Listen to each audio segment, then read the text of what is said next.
Gran parte de las promesas electorales que hizo la presidenta Michelle Bachelet durante su campaña deberán pasar por el Parlamento, sin duda. ¿Cómo se proyecta este año en materia legislativa? ¿Cómo se van a dar los balances en el Congreso? De eso queremos conversar junto al presidente del Senado, Jorge Pizarro. Gracias por estar con nosotros, senador. Gracias, bienvenido. Sebastián, por la invitación. Senador, se acaba este año, temporada de balance, pero también inevitablemente hacer las proyecciones correspondientes para un 2014 que va a ser bien interesante en el Congreso, por la cantidad, ya lo decíamos, de proyectos que pretende impulsar la presidenta Bachelet. ¿Cómo proyecta usted este año en materia legislativa, este 2014 que se viene? Yo creo que va a ser bien activo. Primero porque todavía a este gobierno le queda todo el mes de enero y unos pocos días de marzo para priorizar la agenda que todavía tiene pendiente o que le interesa aprobar.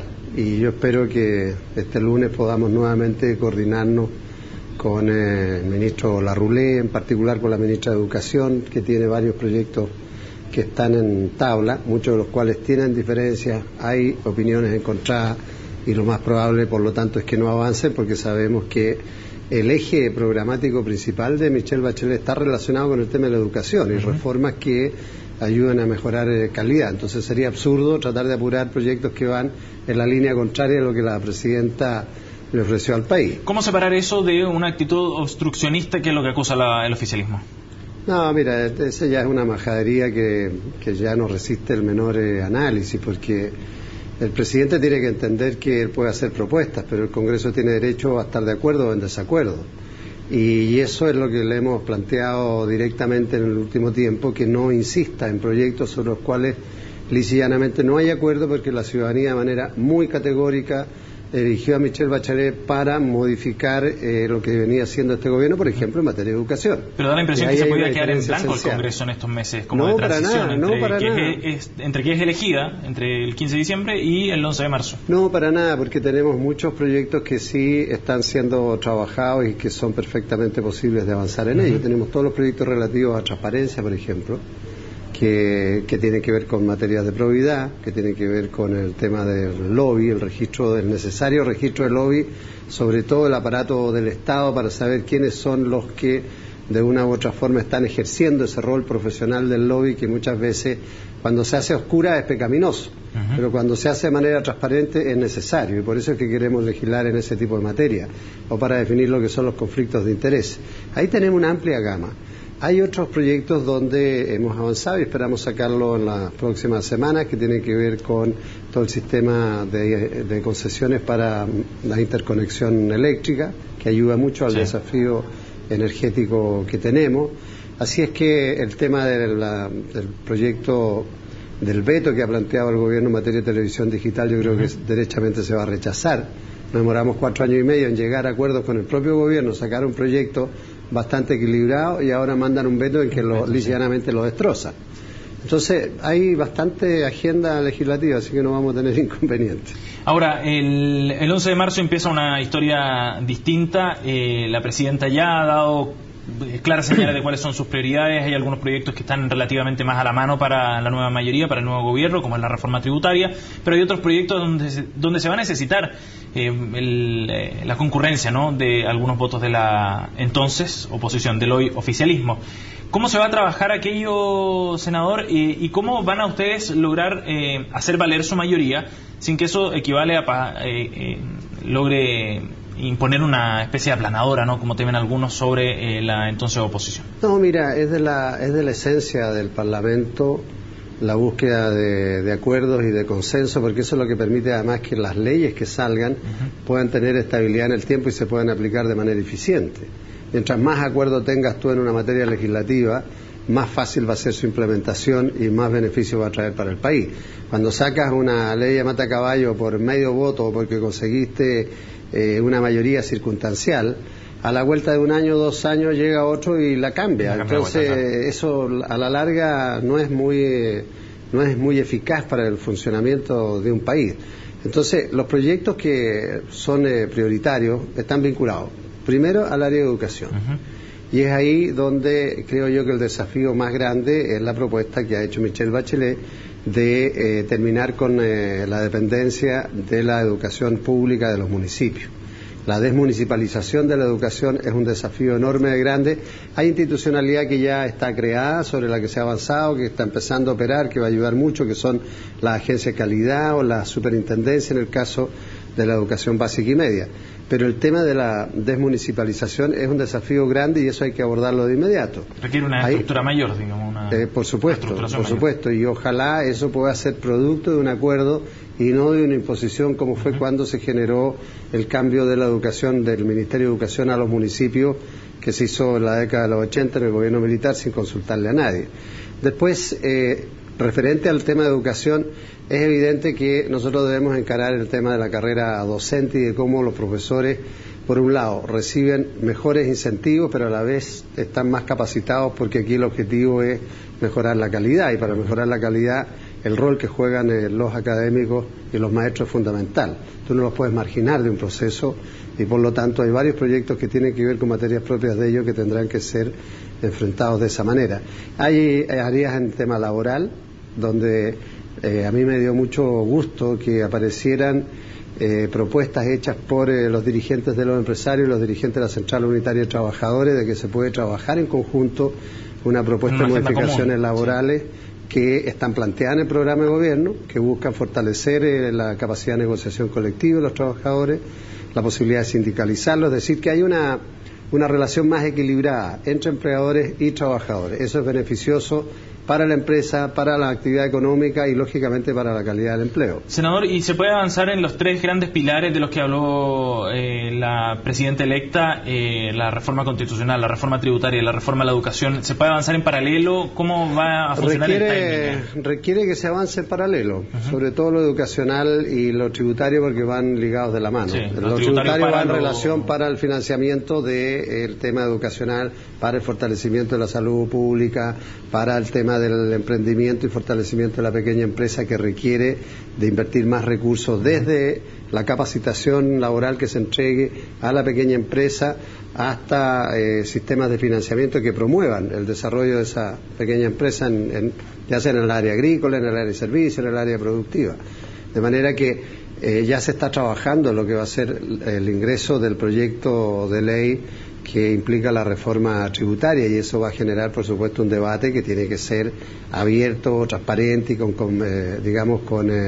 ojalá una participación de todos los actores. Pero ya tienen los votos asegurados para eso, ¿no? Los votos están porque... ¿Qué es lo que falta por definir entonces?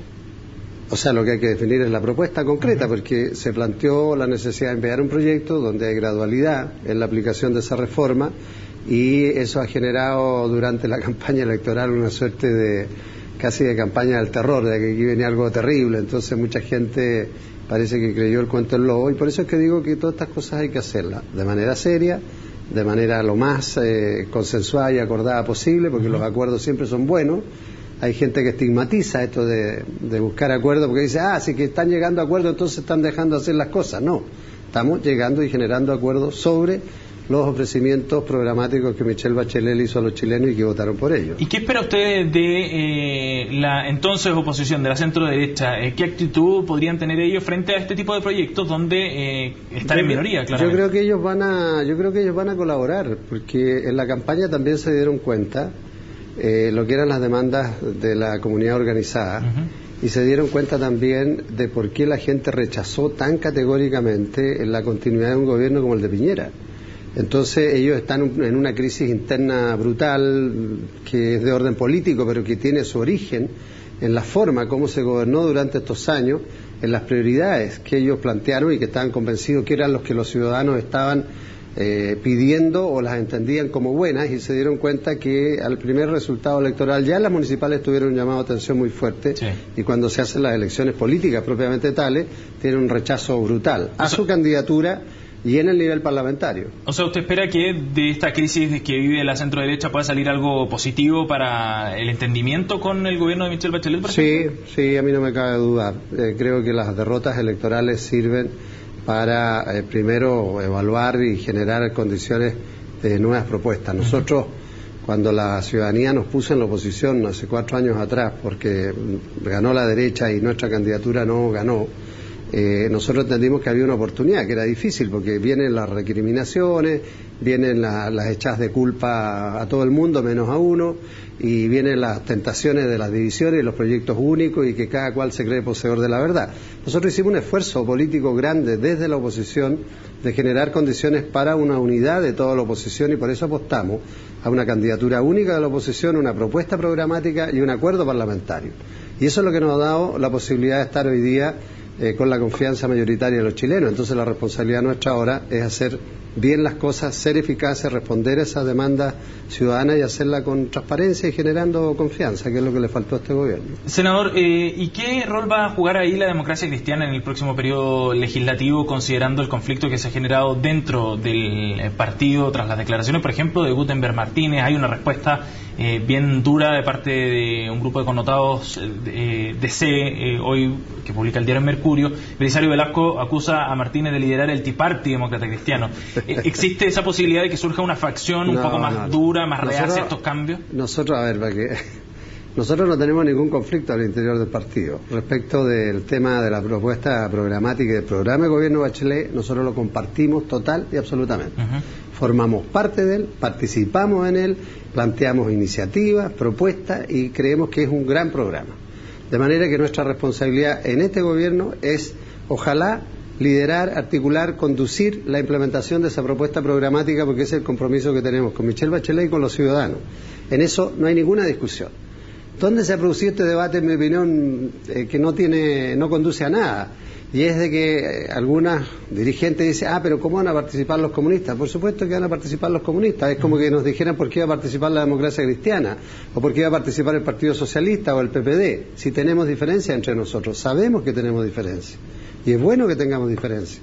Lo importante es que hemos sido capaces de ponernos de acuerdo con una propuesta programática muy concreta, con una candidatura única que se definió en primaria, con una lista parlamentaria que compartimos todos y respecto a la cual obtuvimos un respaldo de los ciudadanos. Entonces lo que corresponde es que ahora implementemos ese programa y lo hagamos en términos positivos y buscando lo que nos une por sobre lo que nos divide. Si la situación para los chilenos no depende de que un partido equivocadamente diga que en Cuba no se violan los derechos humanos, cuando todos sabemos que se violan los derechos humanos. Lo que importa es que ese partido en Chile diga, mire, yo en materia de educación quiero fortalecer la calidad de la educación en el sector público. ¿Por qué? Porque ahí está la gente más vulnerable. Es cosa ver los resultados de la PSU y de las pruebas que dieron los muchachos, que dieron para entrar a la universidad. ¿Dónde están los problemas y los más malos resultados? Vienen de la educación pública, por lo tanto nuestra obligación como Estado es garantizar calidad de educación ahí, y ahí es donde están las prioridades, y en eso vamos a estar todos. Pero que lo plantee Gutenberg Martínez como una preocupación abiertamente refleja que hay un sector dentro de la democracia cristiana, me imagino, que tiene esa preocupación, que tiene esa aprensión de estar por los comunistas. Pero si esa aprensión la tenemos todos y la tienen muchos chilenos. Y no es un riesgo de que ellos, pueda explotar como algo mayor dentro del no solo de ellos, porque a mí me preocupa mucho cuando aparecen, por ejemplo, en la UDI sectores que siguen pensando añorando la dictadura militar o siguen pensando en soluciones autoritarias. Me preocupa mucho cuando en Renovación Nacional hay intolerancia y se producen verdaderas casas de brujas en las cuales participa hasta el propio jefe de Estado. Me preocupa cuando en otros partidos nos quedamos en lo accesorio y no en lo principal, pero yo no puedo andar vetando a nadie y no podemos dejar de reconocer que tenemos esas diferencias. Gutenberg ha planteado un punto que es razonable. Los comunistas tienen su opinión, pero a mí lo que me importa es que los comunistas en Chile hoy día valoran la democracia, están insertos en ellos, participan como cualquier otro partido político, y es la gente la que decide.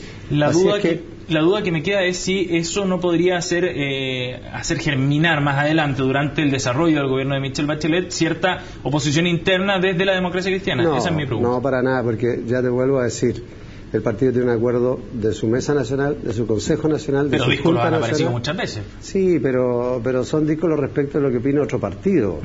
Yo no he escuchado a nadie decir, mire, no vamos a participar del gobierno de Michelle Bachelet, o no estamos de acuerdo con el programa de gobierno de Michelle Bachelet. Es lo mismo que cuando la presidenta se planteó, o le plantearon en la agenda de temas que se han debatido en el país, algunos temas valóricos. Muy bien, no forman parte del programa, pero sí van a ser parte del debate. Y en eso tendremos libertad todos para manifestar lo que a nosotros nos parece más conveniente para la sociedad chilena de hoy y del futuro. Entonces, yo francamente no le doy ninguna importancia mayor a eso, además porque conozco perfectamente a Guterres Martínez y sé con qué sentido hace ese planteamiento, es más bien por un problema de principio. Nosotros somos un partido que hemos estado siempre por la democracia, siempre por el respeto a los derechos humanos, siempre por las libertades individuales, siempre por el desarrollo en comunidad, siempre por la justicia social.